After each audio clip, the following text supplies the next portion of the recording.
The horror of a savory dinner-time jelly with a medley of insanely incompatible meats and vegetables suspended in rendered gelatin. This was a thankfully short-lived fad that was emblematic of America's overall disregard for both cuisine and cooking in the 1950s and 60s. However, this nightmare dish is part of the culinary fabric of Eastern European cuisine and has been around for over 700 years. And while the Eastern Slavs will call this dish holodets, you might know it by another name. Aspic. And that's not to be confused with the city where the beer flows like wine. I'm talking about a little place called Aspen. I don't know, Lloyd. The French are assholes. Holodets is an insanely polarizing dish. It seems that people either love it or hate it.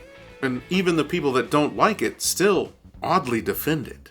They'll say things like, "Oh, you just haven't had good holodets yet." Well, spoiler alert, there is no such thing as good holodets. This edible breast implant is without exaggeration amongst some of the world's most challenging dishes. Think durian, century eggs, Rocky Mountain oysters, and gravlax. Gravlax? Thanks, no. I'm allergic to cat piss. Go away. But unlike those other dishes, my main qualm with holodets is the fact that it's unforgivably bland.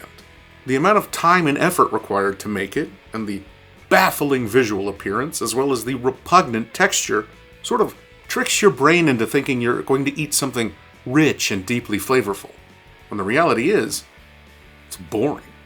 And no amount of culinary gaslighting or Slavic pearl clutching will change the fact that you're really just eating boiled pork suspended in pig feet meat jelly. I too will have the aspic. Could you please pass the beef jelly? Oh. Huh? So get ready to quietly whisper, "What the fuck?" to yourself over and over as I walk you through this horror show of a recipe, because today I'm going to teach you guys how to make holodets.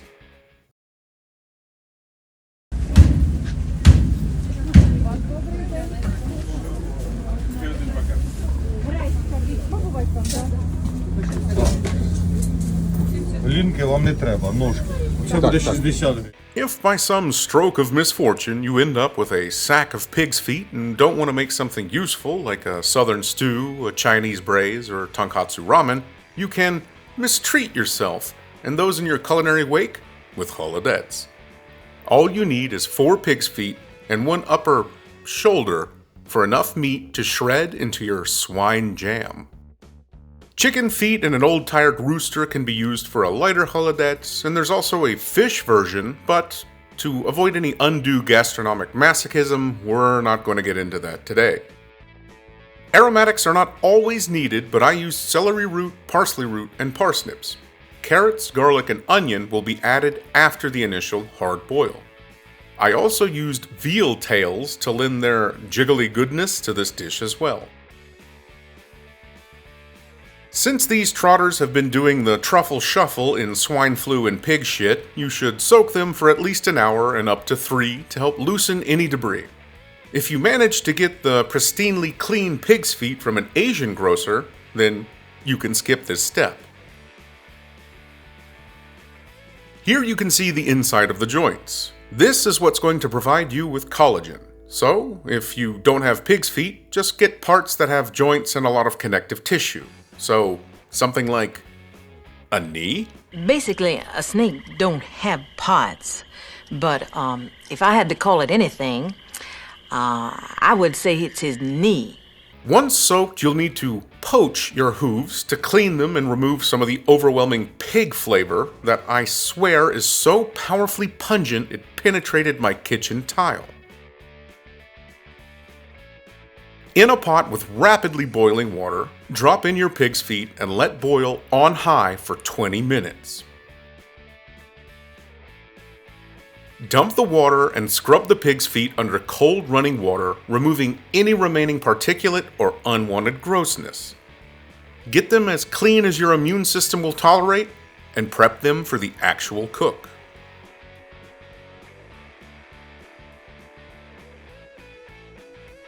Following your swine pedicure, in a large pot of cold water, add your pig's feet and aromatic root veg over high heat and bring to a rolling boil.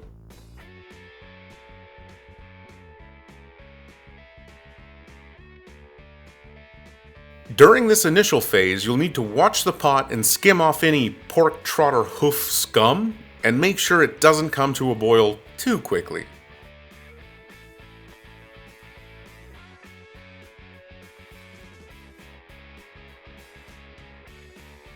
To really encapsulate that 1950s decadently dogshit vibe, I will hard-boil some eggs and carve some flowers from carrots to give this culinary abomination some mid-century kitsch adornment.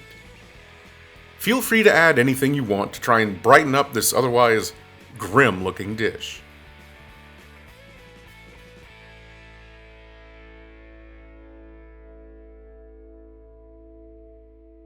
Once at a rapid boil, drop heat to a simmer and let quietly stew for several hours. This will keep the holodettes clear and less dense.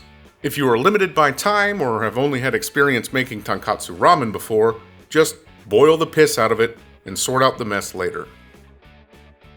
It will likely simmer for around 6 hours. Check in on your meat, skim, and stir. Here you can see the hooves are starting to break down as they lend their legally edible gelatin to the broth.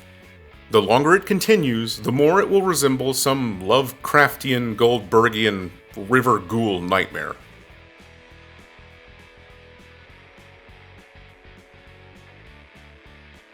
Once the feet show signs of imminent collapse, think the flood from Halo. Add your carrots, onion, and garlic. This should be in the last 2 hours of simmering.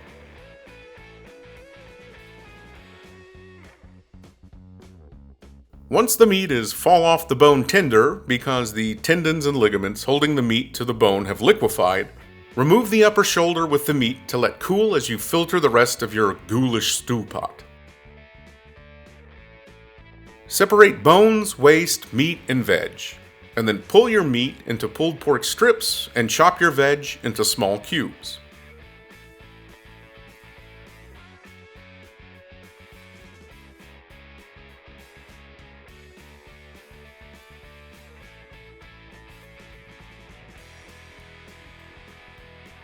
Now, strain your broth through a colander lined with cheesecloth and toss the last half cup or so of liquid that's just brimming with pig-style particulate and let cool.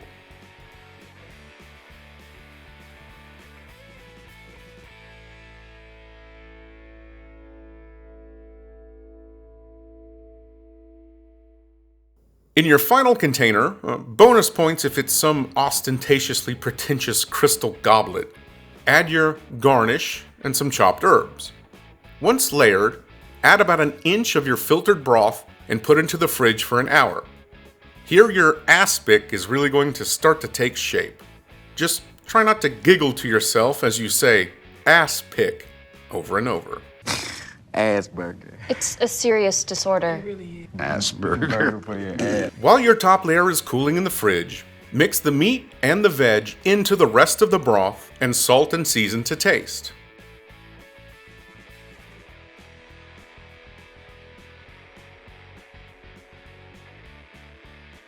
Once the top layer is more or less solid and the rest of your seasoned broth is not molten hot, add to the container to create the main bulk of your holodettes. Strain the top if there's any floating matter. Put in the fridge or your quasi-frozen Slavic winter balcony overnight to set. Once set, you should have a very firm, nightmarish memory foam pork pillow of holodettes, ready to delight your toothless Slavic grandma or horrify a new generation of children.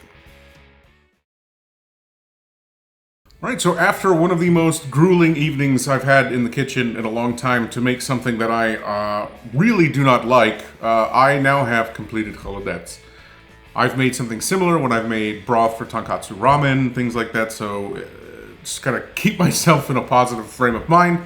But since I don't like this dish, I figured that I would have to have someone here that loved it, just to make sure that I did it well enough to be acceptable, and that's why we have Nadia joining us again. Thank you for inviting me. Again, I'm excited to try your holodets because for Slavic people, I think holodets is an important dish, especially in winter holidays. Yep. It's a super popular dish around the end of the year, and there is some contention. Even people that hate holodets will defend holodets, so it's crazy. So here we are. It has solidified. It's like a meat jiggler. Oh god, it's so dense. Does that feel right? Yes, it should be like this. This is actually perfect. Yep. Ah, it smells like pig. Like just essence of pig. Like if you made a cologne from the smell of pork, it would be like that. And that's what the bottom looks like. Jiggle, jiggle. Right, so you just flip it upside down and... Well, yeah, you can. Try. Oh my god. You can. Maybe just... Yeah, I might have to get some pastry knife to pull this out. See if we can free this from its shackles. Okay, that seems to work. Oh wow. Ugh. Ugh. It's like cutting through a giant fat kid. Oh, it stinks! Oh god, it's so vile. Oh my god. The main thing about holodets, it should be like this. So, yeah. Oh god, it's so heavy too. It's so like unwieldy. The main thing it's that holodets should be like clear, like a glass. You can see the meat. If you can make holodets really clear, not like mutny. So it means that's the best holodet maybe. But the first time it's really good. So they say that maybe I should have pulled the skin off some of the pork. I think that's where some of the dark color comes from. And then I also boiled this at a higher temperature. They say that you want to boil it really low, but because we have problems with electricity, I had to sort of boil this a bit harder. And you really want to render out all of that collagen. So most holodets will be sort of opaque. It won't be totally clear. If it's clear as glass, then that probably means that they used like collagen or gelatin or something as like a synthetic thing. This is pure animal collagen and things like that. So that is what it looks like. But I guess the question remains, what does it taste like? Yep. Let's try. Oh god. Okay, so we've got our various accoutrements to make holodets edible, because she loves it, some people love it, it's very love or hate. But apparently hrin, so horseradish, is a popular thing to eat with your holodets. So we're gonna have some of that.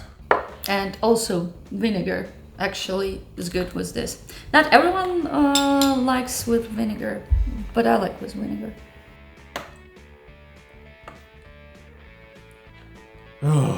It's a little cloudier than it should be, but everything else looks kind of in order.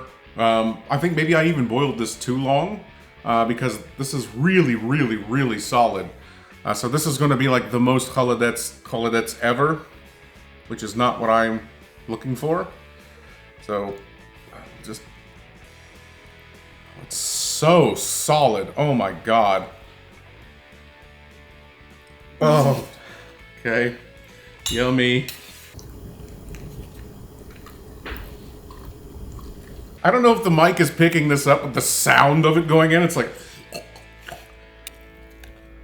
The cake. Piece of cake. Piece of cake. A cake for people who hate cake. Here's your cross section.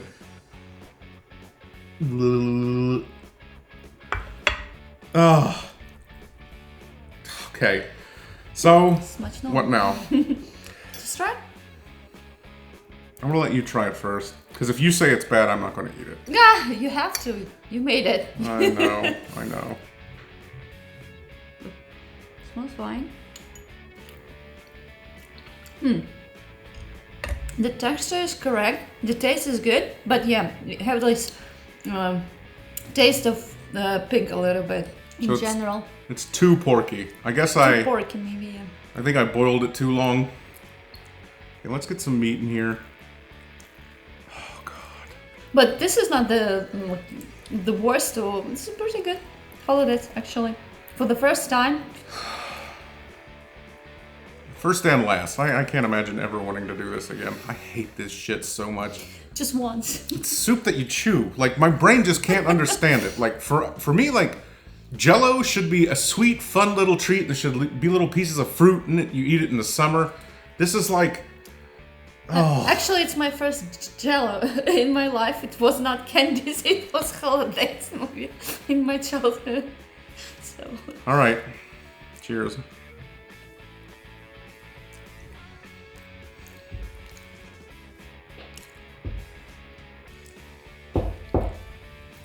It tastes fine. It's the texture. Oh, God. And you should try this Oh. horseradish. Without. Horseradish helps. Maybe just distracts you. Oh.